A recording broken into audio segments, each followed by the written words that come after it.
What's up, you guys? My name is Reesie Woods. Shout out to Airs Entertainment. You are now tuned in to my creator's journey.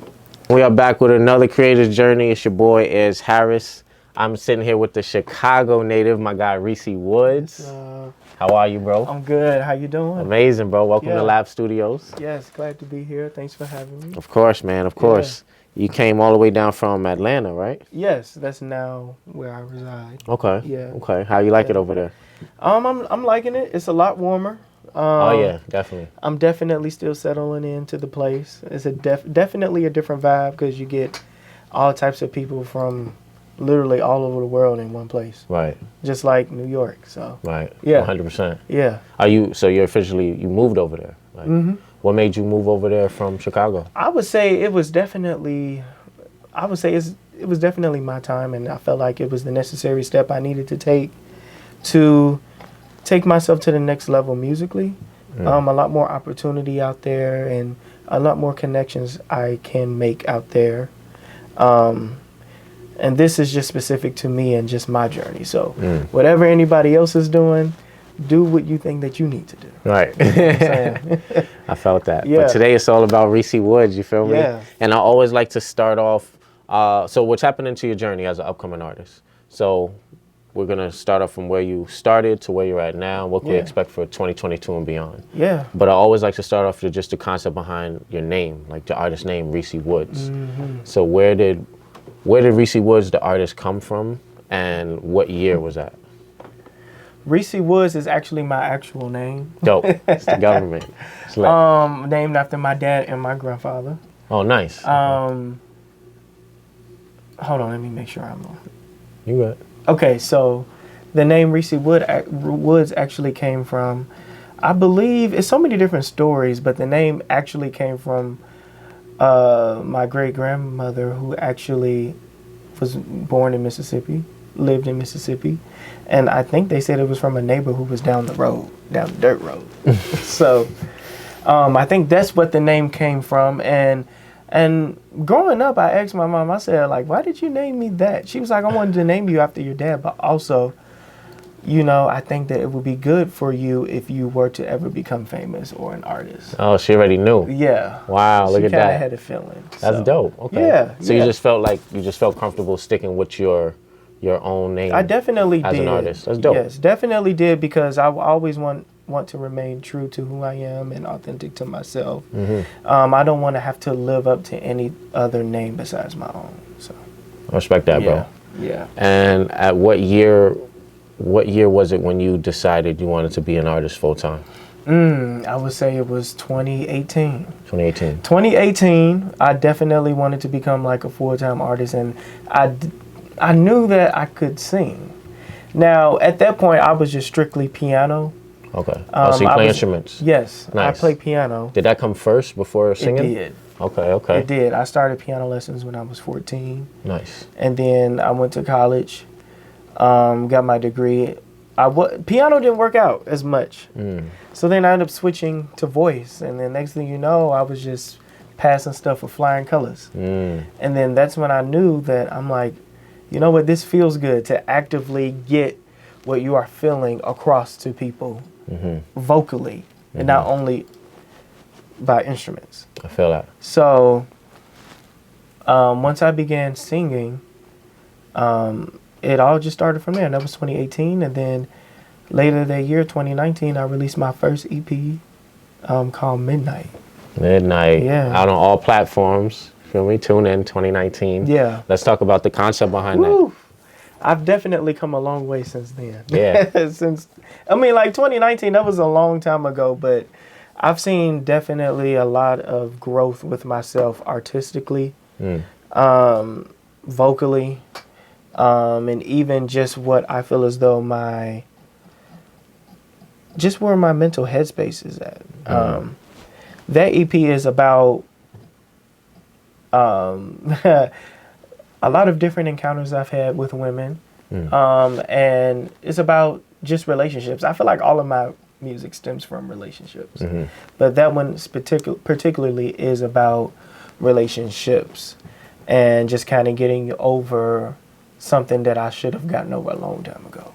That's why I call it Midnight, because it's almost like it's like a nightmare. And in one of the songs called Midnight, I say, "Save me from your midnight." So yeah, so that's what Midnight is about. That's beautiful, bro. And that was 2019. So your first project, the first project you put out was a whole EP. Yeah, it was. You decided to go full out, like not a single. He's like, I'm putting out an EP. Yeah, like 5-song EP. And then since then, later that year in 2019, I released a song called "I'll Be Home." Love that song. Probably one of the best songs I've done. And that one, I've really started to see a lot of like positive feedback and a lot of people gravitating towards me, because within just a month alone, which is a milestone for me, just in that month alone, I got 20,000 streams on Apple Music. Oh, wow. So that was like big for me. That was like, that was like confirmation for me, like, keep going, Reese. Right. Keep going. As an independent artist. Yeah. Getting that. And I don't even know how it happened. Like, Apple Music is an algorithm I cannot figure out. Yeah, we still struggling with Apple, yo. That's a fact. I don't even know how that happened. Right. But yeah, so, and it's still doing the numbers, still to this day consistently. So I am like forever grateful for that, for real. That's beautiful, bro. Yeah. And that gives you that confirmation to definitely keep going. Definitely. Because your music is different. You definitely have a unique style. I am a big fan of like R&B, soul. Yes. For sure. Like if it was one genre of music I could live with, I would definitely take R&B, soul over anything. Yes, me too. For sure, yeah. Me too. Like it just hits different, you know. And you make some dope music. Like the song you did even in the lab today, unreleased, exclusive. Feel me? Yeah. That's a vibe. Like that's a vibe, and I'm definitely looking forward to that coming out. You know. Yeah. Tell me a little bit about. Did you have like other people in your family that make music as well? Nobody else in my family really makes music. I actually found this out recently. I've had my grandfather actually, on my mom's side. They're from Chicago. His father actually used to be. They used to sing in choirs around church, and they had a group. They formed a group, and they used to go around Chicago singing around with Sam Cooke and Aretha Franklin and things like that. That's major. Yeah. That's awesome. So I found that out recently. So like I think that's where I get my musicality from. Definitely. Yeah. Definitely. And my mom just met her dad later on in her like adult life. So she's still finding out things about her father's side of the family. So I just think that was amazing. I'm like, that's it. Yeah. That's where I get it. So, yeah. And then also my grandmother, she's not musically inclined, but she definitely has a grasp for music and what good music sounds like, which is why I think that's where I stem from. Not even I think, I know that's where I get my musicality from or knowledge from is her, which has a lot to do with the music that I make today. I grew up on all of that. Your grandma, you said? Shout out to grandma. Yeah. I grew up on all of that, like Teddy Pendergrass, Marvin Gaye, Al Green. That's funny, because I was just about to ask who you listened to growing up. Like, keep it going. Al Green, Marvin Gaye. Marvin Gaye, Teddy Pendergrass, the OJs, the Isley Brothers. Oh, wow. All of those. I'm a fan of them myself. I have their records hanging up on my wall. Nice. But some of my favorite people is Alicia Keys, Anderson .Paak. Oh, yeah. Bruno Mars. Oh, yeah.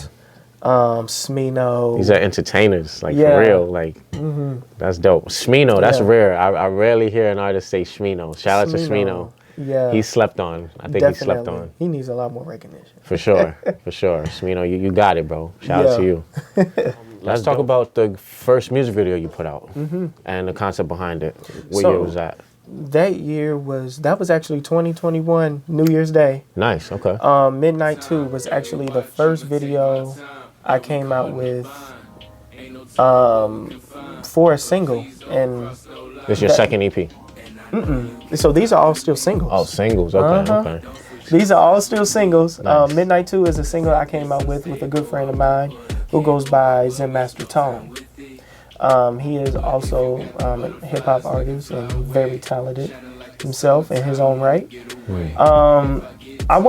So Midnight 2 is actually the second version of the song Midnight, which is on the first EP. Right, that's what I was thinking, second EP, but second, that's just part 2. But Midnight 2 is an actual part 2 to that song. And basically, I wrote that song. I actually wrote that song in a day.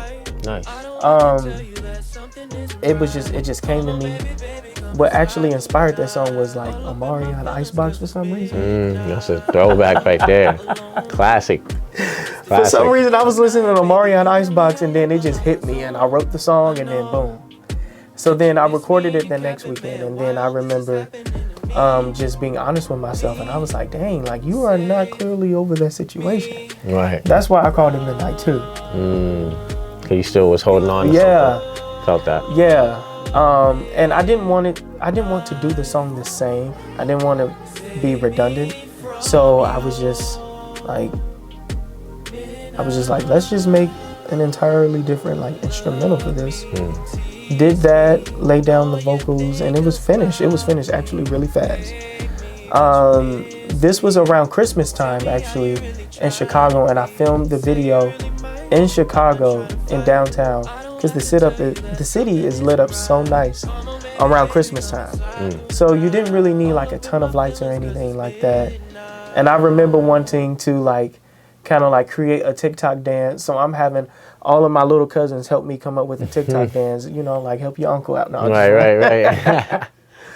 But having them help me was like, that was fun. Yeah, it's a dope experience. And I remember going to film the music video, and it was raining all day. So we had to constantly change scenes, change sceneries, things like that. It ended up running into like an underground, like underneath the highway. It was lit up real nicely, and we ended up filming the rest of it there. Dope. So it ended up working out, and it was a great video. And a great friend of mine is in the video. Her name is Michelle, actually. Shea Butter Queen. That's what she go by. Shout out Shea Butter Queen. Shea Butter Queen. I actually got that on my skin right now. For real. Yeah, but that was Michelle. She was willing to do it last minute, and she was in there with her little Bantu knots, and yeah, it was fire. That's beautiful, bro. That's dope. And tell us about your most recent music video. Ooh, my most recent, for my new project, I filmed 3 music videos. Okay, not out yet. Not out Coming yet. soon. I actually threw a party last December for a song called Josephine that is on the project, and it was an 80s 70s theme. Nice. So I basically did up a space, a gym space, put up wallpaper, everything. Found like chairs. A TV was static to kind of give this really basement party but nostalgic feeling. Got some lights, put them up, and the room was lit up purple. Dope. And it was a vibe. And I threw a party because I wanted Josephine to kind of be like a basement party type of feel. So I filmed that music video, and then it's a music video called Where's the Love. That's a song on my project as well, where that one is just a little bit more intimate, and it was just me in the frame, and I'm looking at the camera, saying what I have to say. So that one, I'm excited about that song, by the way. That song is fire. Yeah. That song, actually, my grandma is a co-writer on that one, the one I was just telling you about. That's different. That's dope, bro. Yeah. Including your family and your grandma. She could write some songs. Grandma making music. She could write some songs. We were sitting down having a conversation one day, and I was really intentional. Like, I came in there with like questions and topics, and we was just talking. And then right when she said something, she said, what did she say? She said, without love, you don't have nothing. And then she had went on this whole rant or whatever. I have it recorded. It's an interlude. And it's called Miss Mary. It's an interlude. Once you hear her speak, you're going to completely understand why the song is called Where's the Love. And it has like a Teddy Pendergrass inspired bass line to it, and everything is fire. Yeah, she hasn't heard it yet, but she's going to love it. You definitely have an old soul, bro. Like, you be listening to a lot of classic music. Like, I think that's why that's what makes you so unique, because you're not kind of following the wave. You know what I mean? Yeah. So I love that you, like you mentioned earlier, you're staying true to yourself. Yeah. Keep doing that, bro. Staying in my lane, fully driving in my lane. Yeah. Yeah. What can we expect for, I guess, the rest of, well, you did say you got these music videos and another EP coming out. Would that be this year, or is that going to be next year? So that's actually going to be this year, and the rest of them. So the short film is coming out in a couple of hours. Oh, wow. Okay. Tell us a little bit about that. Yeah, so the short film is called Fared, or Fared. And basically what that is about is it's about me on my journey, creator's journey. Yeah. Life's journey, or just whatever journey there is that I am trying to get through mentally, whatever that is. It's about my journey and kind of expressing that, but also just kind of showing that vulnerability in that journey. So a lot of times in the short film, you'll see me, it's really short because it's called a short film. In the short film, you'll see me by myself all the time. I'm just going through the motions and writing some of these songs that are on the project, but also just out in public by myself. Just being vulnerable in ways where, like, I am, like, oftentimes we are on social media presented in ways where, like, we got shit all figured out, we got stuff all figured out. Right. But the short film kind of displays that emptiness that we face when we're not, when we don't got our shit together. Yeah, when we're not being viewed, or when we're not doing what's expected of us. You know what I'm saying? Right. And that's also in correlation with the project. The project is called Ego Off, Soul On. And basically it's about dropping that facade, dropping the expectation, dropping the fake stuff, and just tapping into your inner. And just kind of showing what it looks like to be doing you and to be you, but also to expressing what bothers you, and all of that. Nah, I love that, bro. Yeah. That's dope. Yeah. That's beautiful. I'm definitely looking forward to that, for real. Thank you. And we definitely gonna have to follow up, you know. Absolutely. Tap back in, because this is just a start, you know. So I'm looking forward to what to expect next year and like 5 years from now, you know. Definitely. For sure, bro. Definitely. You already been dropping some gems, but like, if there was like a little bit of motivational, like inspiration you could leave your fans, your followers, your supporters with, what would it be? I would definitely say, dang, you got me with that one. Cool. Take your time. Take your time. I would definitely say, like I've been saying all along, just to remain true to who you are. Don't let no one change you. If you do change for the best, and change because you want to. Don't expect anything out of yourself that other people would. You place your own expectations on yourself. And yeah, that's it. I would say that. I love that, bro. I'm gonna leave y'all with that one. That got it. Yeah. I definitely got it, bro. Nah, I definitely appreciate your time. I appreciate it. Definitely looking forward to what you have coming up. Keep being you, bro. For real. Thank you. And again, I'm honored because my guy he came out from Atlanta, you know. So Atlanta, I'm coming to you. You know, I'm coming to y'all. You feel me? Because y'all watching. So you feel me? I appreciate you. I appreciate you, bro. For real. I appreciate you. Yeah. And just let them know where they could find you and follow you on all platforms. Yes, on all platforms, any and everywhere, at Reesie Woods, REESIE Woods. It's gonna be right there for you. Appreciate you, bro. All right. Thanks, man.